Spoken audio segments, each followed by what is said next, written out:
Dumating na ho yung order kong cam handle. Kaya akin na ho siya pinaltan para hindi ho sumasabit yung window blinds pag akin ho siyang binababa. Nagsaklob at nagproning na din ho ako nung aking tanim na kalabasa. Ganere ho kami magproning ng kalabasa. Nagluto na din ho ako ng aming pananghalian. Karamba o okoy na kalabasa.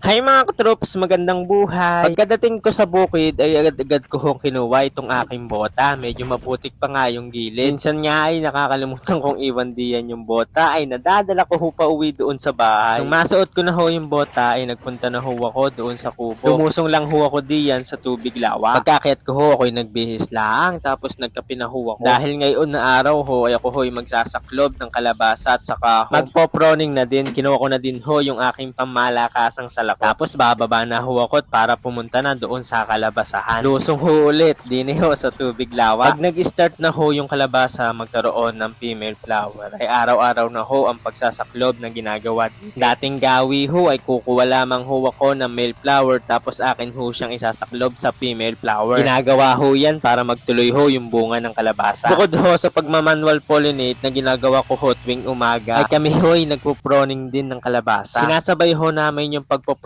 sa pagpo-pollinate ng kalabasa. Ganere kami mag-proning ng kalabasa. Hahanap lang ho kami ng female flower tapos amin ho siyang sasakloban. Doon naman ho sa ilalim ng bunga niya ay meron ho yung talbos at yun ho yung amin tatanggalin. Paulit-ulit lang ho yung aming ginagawa diyan. Kung mapapansin nyo ho sa ilalim ng female flower ay meron ho yung talbos na gumagapang ho ng mahaba. Bawat female flower ay meron ho yung talbos sa ilalim. Iba-iba ho yung haba niya. Meron ho maliit, meron ho yung katamtaman lang, meron naman hong sobrang haba na or gapang. Aming hong ginagawang pagpoproning diyan sa kalabasa para maiwasan humapunta sa iba yung sustansya na dapat ho doon lahang ho sa bunga ng kalabasa. Katulad ni ring dalawang buko ay meron ho siyang malaki ng talbos na siya ho aagaw ng kanyang sustansya. Iyang palang talbos na amin nakukuha o sa pagpoproning ay amin ho siyang iniipon. Dahil aming ho iyang ginugulay, ginagawa ho namin siyang bulanglang. Pagkakasarap hong humigop ng mainit na sabaw lalo na hot bulang lang at bagong pitas yung talbos ng kalabasa at bulaklak. Tapos may kapartner na tilapia or kahit o anong isda ay sinasabi sa iyo ay magsaing ka na ng madami nang hindi ka mabitin sa kanin. Habang ako ay nagsasaklob ng kalabasa, si Itay naman ho ay naggagrass cutter ng mga damo sa kalabasa. Magkano ho palang presyo ngayon ng kalabasa ay inyo nga i-comment diyan sa comment section mga katrops. Ilagay mo na din ho kung taga saan ka para alam ko ho kung saan hong presyo iyon. Ay iyong i-comment na din kung anong kadalasang niluluto nyo diyan sa kalabasa nang maluto din ho diniho sa amin. Diniho sa amin ay madami mga kuliglig kaya mga kuliglig ho yung lagi nyo naririnig. Madami man hong kuliglig din sa amin pero pinapangako ko ho sa iyo ikaw lang ho yung pakikiligin ko. Ay na lang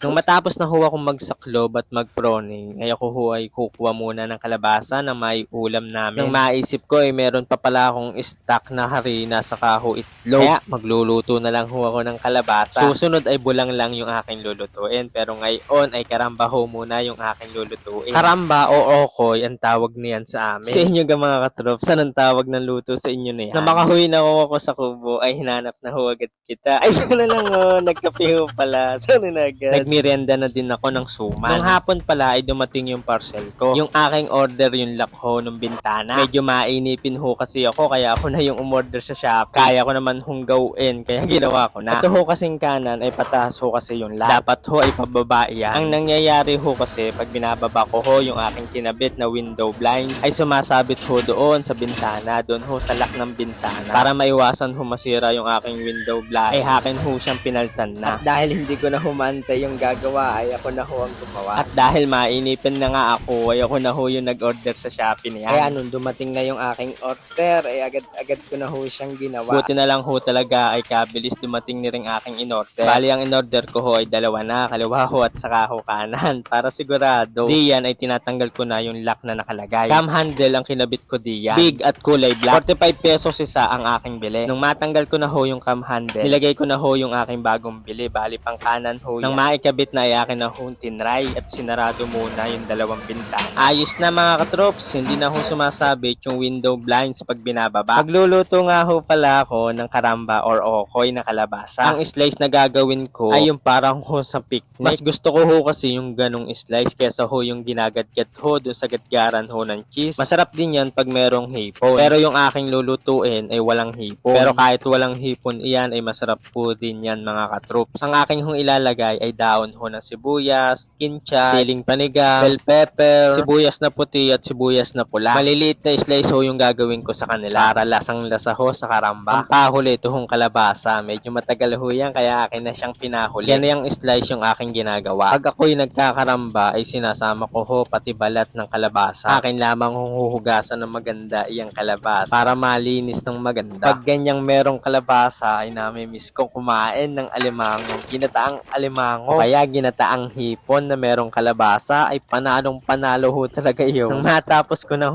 slice ng kalabasa ay pinagsama-sama ko na ho yung lahat ng in-slice ko kanina at maglalagay din ako ng 4 na itlog at saka harina. Naglagay din ako ng pampalasa, ginisa, asin at saka ho pamintang durog.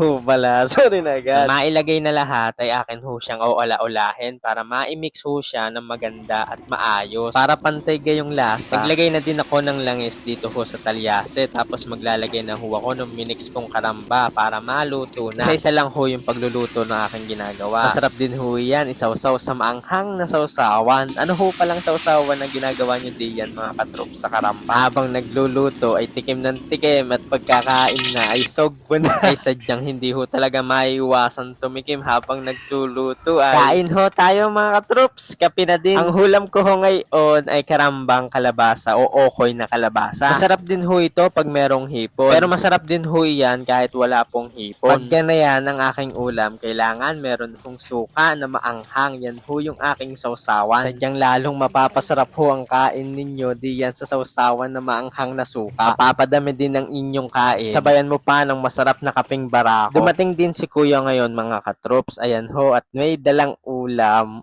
May balot pala. May balot na karamba. Nanghingi pa nga ng sili ay. Maraming salamat ho sa inyo mga katroops. Love, love!